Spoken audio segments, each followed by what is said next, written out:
The sea is quite a powerful force for Amble, and of course is a constant. That is the one thing that is constant for Amble, is a sort of boundary. The sea's never really changed. When I was young and at school, we would say prayers every day for the fishermen to make sure that they came home safely every night. Not just kind of one boat landing catch alongside the harbour, but sometimes 2 and 3 deep, to the point where, you know, they would be passing fish across several boats to get it onto land. There was a kind of period of time where successive families, individuals, sold their boats, generational things came to an end and so on, and that was a really, really bitter time. Amble was definitely a working town with the railways, fishing. That's what it was known as. It was very grimy with the coal dust from the railway station. The coal boats came into Amble and the coal trucks thundered through the town.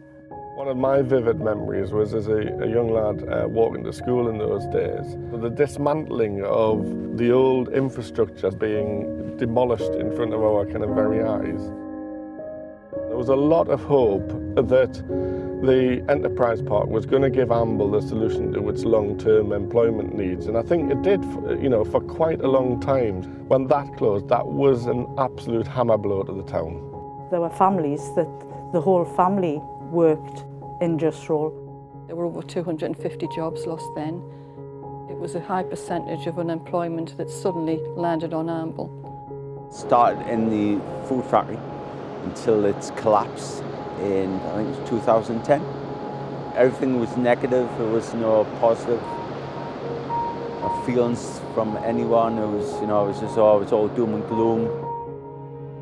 Design to most people at that time meant make stuff look pretty. When the council approached us, they said that they wanted to see how you could design this delivery of new council services. We weren't sure what it was about then. I think everybody was sitting around the table in the conference room upstairs, completely bemused by how are we going to design that.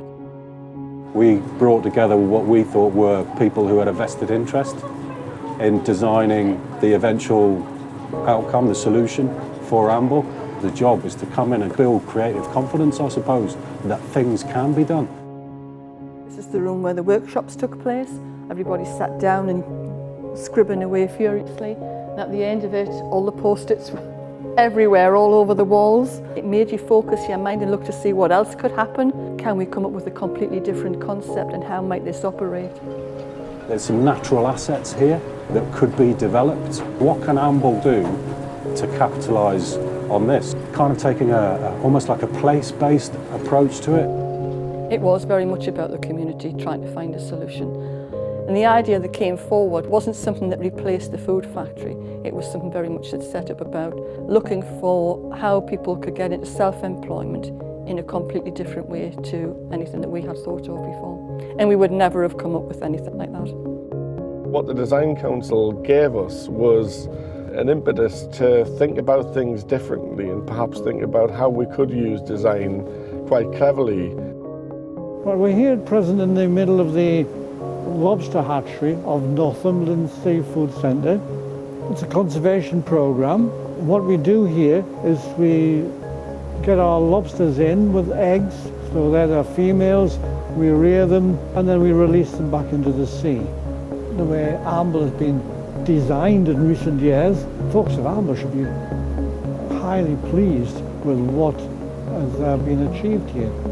It has actually transformed this area of the town. I think for Amble, design has been about identifying the opportunities for developing our future.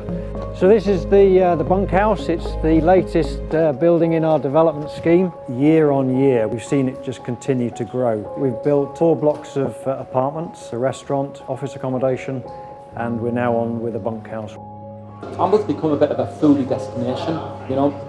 Obviously we've got 3 places here. A lot of our crabs and lobsters come right from the harbour wall, just a few metres from here.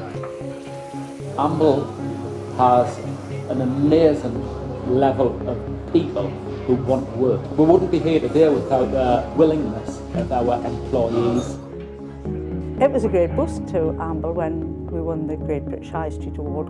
In your everyday life on a high street, you don't appreciate what you've got, and when somebody else comes along and the whole country judged us, it was wonderful, yes, and it was a boost to the town. When we first came here, the feel was very much, I would say, sort of bumping along the bottom, maybe just the first seeds and the first signs of regeneration. It's changed considerably. I realised they were doing something down here in Amble, which we took the opportunity, and here we are 5 years later. I brought the business to Amble because of the tourist area, and I think the injection of everything that's gone on has really increased the footfall. Everybody loves to walk their dogs here, so it fits in perfectly. I thought, well, why not just walk the surf school and give it a shot? And so I did, and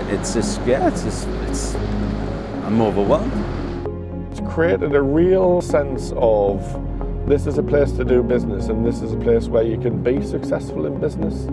They saw the harbour village develop and they were really quite proud of it because it was something completely different and nobody else had done it before.